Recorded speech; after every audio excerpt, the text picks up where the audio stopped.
What are the reform initiatives we could initiate it during Professor Yunus' period, or that what we have referred to as the Yunusonomics? During the Yunusonomics period, we can introduce some reform initiatives because reform initiatives are going on at this moment. And the reform number one reform initiatives in textile industry, textile business in Bangladesh will be forming Textile Companies Act. Level Law 2006 and EPZ Level Law 2019 is not enough for corporate culture development in the textile sector of Bangladesh. What is corporate culture? Corporate culture means that your jobs will be governed by the policies. আপনি বর্তমানে যে চাকরি করেন, এই যে আপনারা তো এখানে সবাই আছেন নাকি? জি স্যার। আপনারা যারা চাকরি করেন, এই চাকরি থেকে রিটায়ারমেন্টে সুযোগ সুবিধা সহ রিটায়ারমেন্টে যেতে পারছে কেউ, কাউকে দেখছেন কিনা? জি স্যার, আমাদের কোম্পানি তো অনেক আছে, সুযোগ কি সুবিধা কি সহ কি কি কি রিটায়ারমেন্টে কি যাচ্ছে। সুবিধা কি কি সুবিধা আছে? কি কি সুবিধা পান রিটায়ারমেন্টে গেলে? সু- সুবিধা স্যার, এখানে 25 বছর যদি হয় কারো সার্ভিস এজ, তো হ্যাঁ। সেই ক্ষেত্রে আহ একটা অ্যামাউন্ট, অনেক অনেক টাকা, প্রায় 16 লাখ টাকার মতো আমাদেরকে দেওয়া হয়। ঠিক আছে, অ্যামাউন্ট অনেক কিছু মিলায় আর কি। যারা গেছে কোন রিসেন্টলি, যারা গেছে আর কি, তাদেরকে তো কি প্রায় আপনাদের 16 লাখ টাকার আপনাদের মতো দেওয়া হয়েছে। আপনাদের কোম্পানির যে সিইও বা ম্যানেজিং ডিরেক্টর, সে কে? জি, কি নাম কি? আমাদের সিইও হচ্ছে আনোয়ার হোসাইন, সিইও। আর আমাদের ম্যানেজিং ডিরেক্টর এখন আছে, ডিএমডি আছে হাসান মোশাররফ সিইও স্যার। যিনি, উনি কি কোম্পানির মালিক না? না, আমাদের এখন যে সিইও, উনি কোম্পানির মালিক না। ওনাকে না নিয়োগ দেওয়া হয়েছে, ওনাকে অনেক কিছু সুযোগ সুবিধা দিয়ে দেওয়া হয়েছে আর কি, পার্টনারশিপ হিসাবে। না, ওনাকে আসলে মালিক বানাই দেওয়া হয়েছে আর কি, মালিক কিন্তু বানাইছে উনি এই তো। মালিক না। তাহলে উনি তাহলে জি স্যার, এই কিন্তু মালিকদের আসলে কি বেসিক্যালি আত্মীয় কোনো? মালিকদের কোনো আত্মীয় কিনা? না, উনি মালিকদের আত্মীয় না। উনি আমাদের কোম্পানিতে আগে দীর্ঘদিন চাকরি করে গেছিল, প্রায় 10 বছরের মতো। তো ওনাকে আচ্ছা। আবার হায়ার করছে, রিটার্ন নিয়ে আসছে। তো ওনার সাথে আর কি এগ্রিমেন্টে গেছে আর কি। উনি গুড। আমাদের মালিক পক্ষ না। আমাদের মালিকের দুইটা ছেলে আছে। একটা হচ্ছে ডিএমডি, এখন এমডি স্যার তো অসুস্থ প্রায়। তো ডিএমডি আছে, ডেপুটি ম্যানেজিং ডাইরেক্টর, উনি হাসনাত মোশাররফ স্যার, উনি আর কি আর দেখভাল করে। আর আর MD? MD Mosharraf Karim sir, উনি প্রায় অসুস্থর মতো আর কি, অসুস্থই আর কি। উনি তো মালিক তো নাকি? এখন হ্যাঁ, উনি মেইন মালিক। ওনার তিনটা ছেলে আছে। এখন তিনটা ছেলে দেখবে। আমাদের স্ট্যান্ডার্ড গ্রুপ তো দুইটা ভাগে ভাগ হইছে। একটা হচ্ছে চেয়ারম্যান স্যার আছেন যিনি, আহ chairman sir Atiqur Rahman sir, উনি এখনো অফিস করছে। এখন উনি chairman owner of air part. আমাদের দুইটা পার্ট হয়েছে, এয়ার এন্ড এমএইচ। এয়ারে কি কি আছে? স্যার সব যা যা আছে স্ট্যান্ডার্ড গ্রুপের, গার্মেন্টস আছে, শুধু গার্মেন্টস প্যাকেজিং, দুটাই গার্মেন্টস এবং প্যাকেজিং ওয়াশিং, এই দুইটা মানে পার্টটাকে, একটা পার্টের দুইটা ভাগ হয়েছে আর কি। মোট 17টা ফ্যাক্টরি ছিল, 17টা ফ্যাক্টরিকে মানে 55% আর 45% অংশ হিসাবে ভাগ হয়েছে। গুড। সো আমাদের সাম কোনো কালচার। বিজনেস নেই। এখন আসেন, এবার এবার যে রিফর্ম, কি রিফর্ম হবে, কর্পোরেট কালচার কি সেটা বলি। So, what is corporate culture? Corporate culture means that an organization will establish under the legal system, and the organization will remain forever in the same name. একই নামে থাকবে যতদিন company থাকে। Company তাহলে থাকবে না কিভাবে? থাকবে না কোম্পানির লস হলে, যদি আপনার ডিজলভ হয়ে যায়, তখন এই কোম্পানি থাকবে না।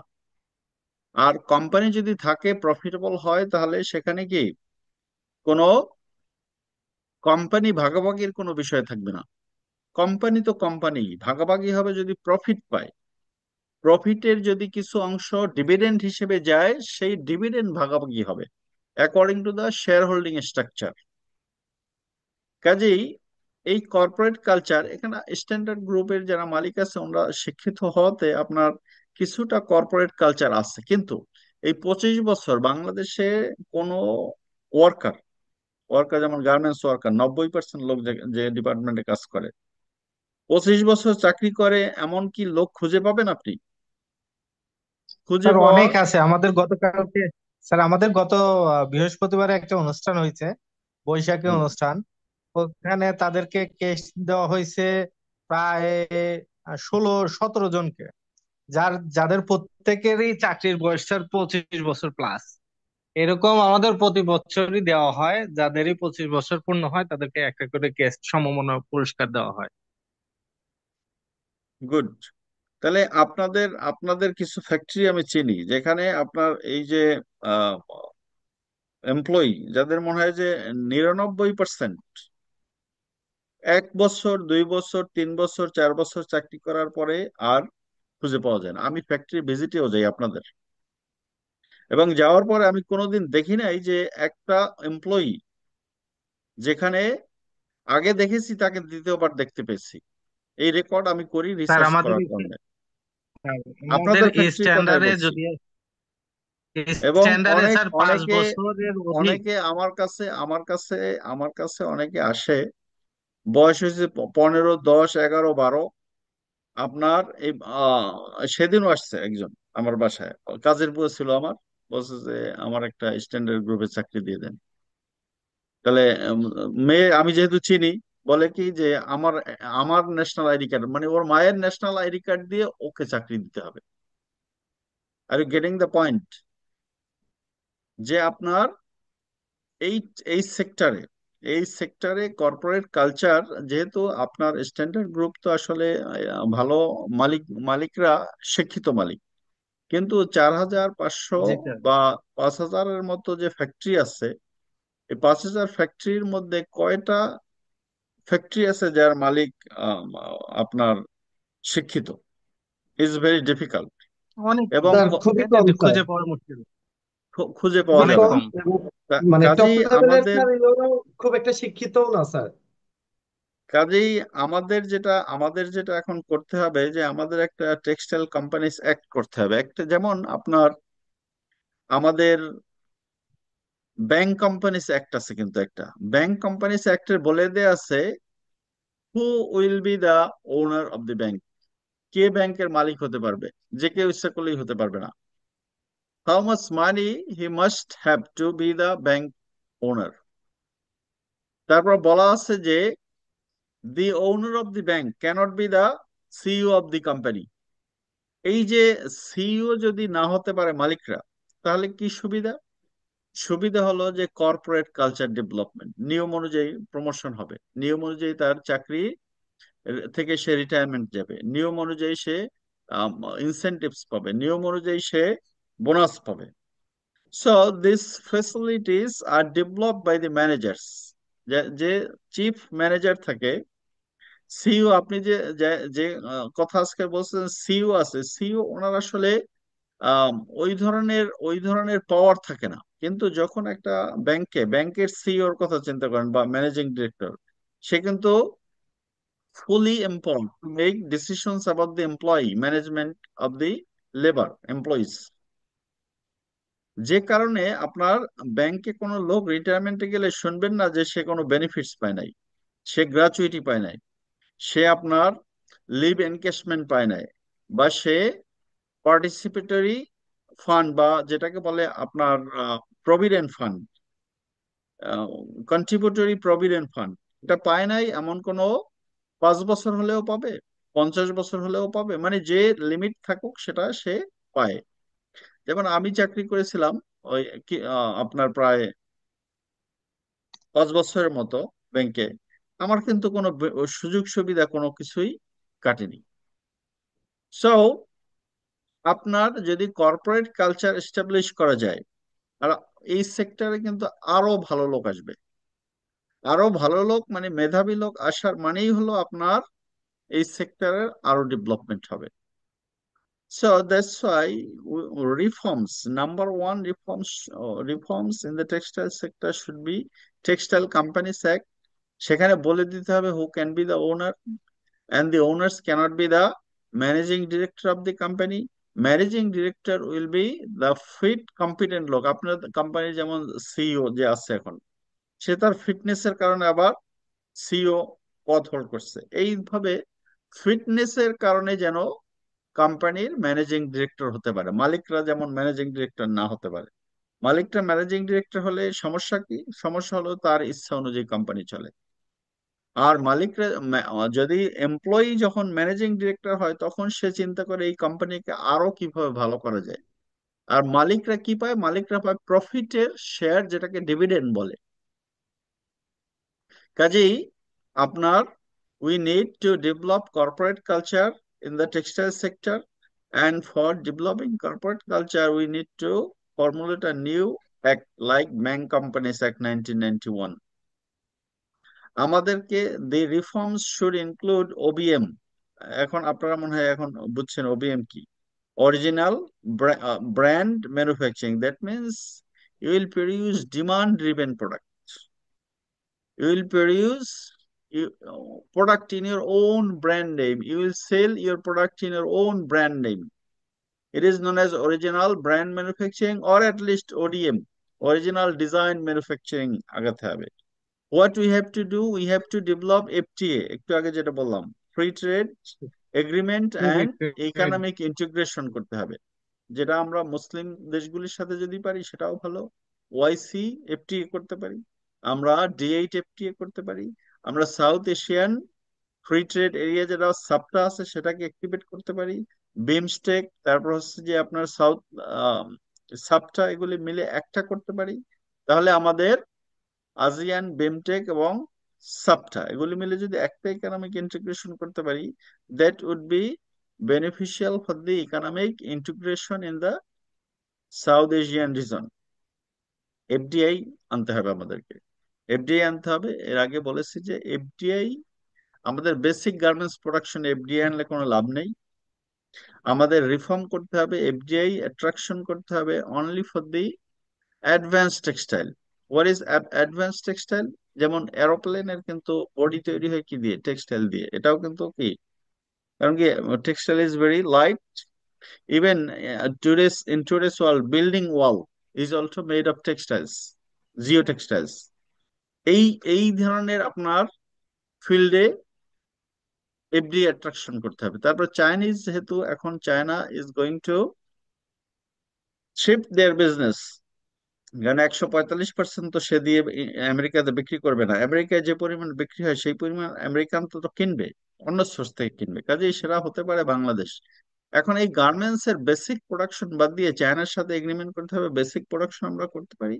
আমাদেরকে ফাইবার, সিনথেটিক ফাইবার প্রোডাকশন করে দেন। পেট্রোকেমিক্যাল বেস যেসব কেমিক্যাল, হেভি কেমিক্যাল ইন্ডাস্ট্রি, সেগুলি প্রোডাকশন বাংলাদেশে করুক। এবং তার সাথে যদি আমরা এফটিএ করতে পারি, তাহলে তারা সেগুলি ফ্রি আমাদেরকে দিবে, আমরা গার্মেন্টস আমেরিকায় বিক্রি করতে পারবো। আর উইমেন রাইটস প্রোটেকশন করতে হবে, this is also very important. Employment safety and post retirement security, একটু আগে যে বললাম যে 25 বছর গেলে সে একটা সুবিধা পাবে, এটা 25 বছর পর্যন্ত না, এটা নির্দিষ্ট সময় জন্য আইনেই বলে দিতে হবে। এবং রিটায়ারমেন্ট বেনিফিট পায় এমন কোম্পানি 10%ও বাংলাদেশে হবে না। তাহলে একটা ইন্ডাস্ট্রি কি 10% কি আপনার রিপ্রেজেন্টেটিভ হতে পারে? পারে না। সবাই যেন রিটায়ারমেন্ট বেনিফিট পায়, কারণ কি গার্মেন্টসে যারা চাকরি করে ম্যাক্সিমাম 90% ওয়ার্কার, তারা যেভাবে খালি হাতে আসে ঢাকায়, আর সেইভাবে খালি হাতে ফিরে যায় আবার গ্রামে। এবং তাদের যে এইজ, এই ধরেন 25 থেকে হয়তো 40 বছর পর্যন্ত কাজ করে, এই এই সময়টার মধ্যে সে আসলে এটাই কর্মক্ষম লাইফ। এখানেই সে কোনো কিছু রিটায়ারমেন্ট করার পরে 40 বছর যাওয়ার পরে কিছুই পায় না। Investigating foreign assets of the textile owners, Bangladesh textile mill মালিকদের অনেকেরই কানাডাতে বাড়ি আছে, আর বাংলাদেশে বলে কি নো প্রফিট। বাংলাদেশে টেক্সটাইল মালিকদের এই যে ফরেন অ্যাসেটস গুলো ইনভেস্টিগেট করা অত্যন্ত জরুরি। This is reform. যে তারা বাংলাদেশে ব্যবসা করে, বাংলাদেশে ওয়ার্কারদের ব্যবহার করে, ওয়ার্কারদের কম মজুরি দেয়, কিন্তু কানাডায় বাড়ি কিনে। এ কিভাবে কিনে? Prohibiting textile units from politics, politics থেকেও তাদেরকে প্রোহিবিট করতে হবে, যে আপনারা পলিটিক্স করতে পারবেন না ব্যবসা করলে। ব্যবসায়ীরা যেমন আমেরিকায় কি করে, এলন মাস্ক কি করছে, ফান্ডিং করছে, যে আমি ট্রাম্পের জন্য ফান্ডিং করলাম, কিছু ট্যাক্স বেনিফিটস পাবে হয়তো। যে সে যে ব্যবসা করে সেটা ট্যাক্স আগে 20% ছিল, সেটাকে 15% করে দিবে। এই ধরনের পলিটিক্স আমাদের মালিকরাও করতে পারে, কিন্তু যেভাবে পলিটিক্স করে সেই পলিটিক্স ইজ নট অ্যাকসেপ্টেবল। যেমন বিজিএম এর প্রেসিডেন্ট হওয়ার জন্য পলিটিক্স করে, আপনার ব্যাংক লোন নেয়ার জন্য পলিটিক্স করে, এবং সেই পলিটিক্স কি ব্যাংক লোন নেয়ার পরে আর ব্যাংক লোন দিবে না। So this type of politics we must stop. এবং সোশ্যাল বিজনেস, প্রফেসর ইউনূসের যে কনসেপ্ট সোশ্যাল বিজনেস, আপনাদের আপনাদের মালিককেও কি করতে হবে, সোশ্যাল বিজনেস করতে হবে। সোশ্যাল বিজনেস কি, যে আপনি আপনার ব্যবসায়ের একটা উইং কে সোশ্যাল বিজনেস ঘোষণা করবেন, যেটার উদ্দেশ্য যেখান থেকে আপনি কোনো প্রফিট নেবেন না, ওই প্রফিট রিইনভেস্ট করে ওই ব্যবসা আরো গ্রো করবে, সমাজে কন্ট্রিবিউট করবে। জি so sir. Social business encourage করতে হবে টেক্সটাইল বিজনেসে। এবং বাংলাদেশের আরএমজি প্রোডাকশন, আপনারা যে স্ট্যান্ডার্ড গার্মেন্টস তৈরি করেন, সেগুলো কিন্তু বাংলাদেশের ভিতরে বিক্রি করতে পারেন না। বাংলাদেশে আমরা চাইনিজ জিনিস কিনি, এই যে চাইনিজ, এই যে চাইনিজ চাইনিজ বা অন্যান্য দেশ থেকে ইম্পোর্ট করা বা ইন্ডিয়ান জিনিস কিনি, এইগুলি আমাদের আস্তে আস্তে কন্ট্রোল করে আমাদের লোকাল মার্কেটে যেন এক্সপোর্ট কোয়ালিটি প্রোডাক্ট সেল করতে পারে। যেমন আপনি $2.5 একটা প্রোডাক্ট তৈরি করে দিলেন, ওই $2.5 প্রোডাক্ট $3 বিক্রি হোক লোকাল মার্কেটে, তাহলে তো আমার $3-4 ওই ওই একই জিনিস $10 দিয়ে আমেরিকায় গিয়ে বা আমেরিকা থেকে আবার ইম্পোর্ট করে কিনতে হয় না আমাদেরকে। So we have to give the owners of garments owners to sell the quality product to the local market. So there may have a lot of other reforms. We should introduce reforms in this regime, because still there is no reforms in textile sector. Textile sector এ কিন্তু কোনো reform হয়নি, হয়েছে নাকি? কোনো reform নেই। So we have to initiate reform activities in our textile sector.